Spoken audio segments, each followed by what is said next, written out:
খুশি হয়েছেন না? আপনারা সবাই খুশি হয়েছেন তো? আপনাদের শত্রু, আপনাদের আপদ বিদায় হয়েছে। কিন্তু জানেন এই আপদ কি কি কাজ করে গেছে যাওয়ার আগে?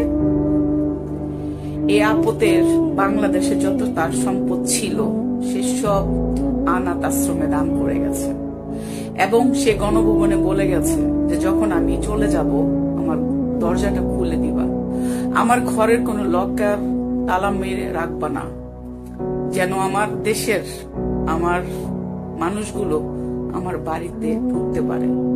সেই বাড়িতে ঢুকে আপনারা যেভাবে লুটপাট করছেন, কারণ আপনাদের বাড়িতে কেউ যে এইভাবে লুটপাট করতে পারবে?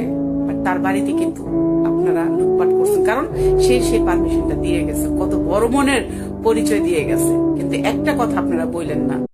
Likey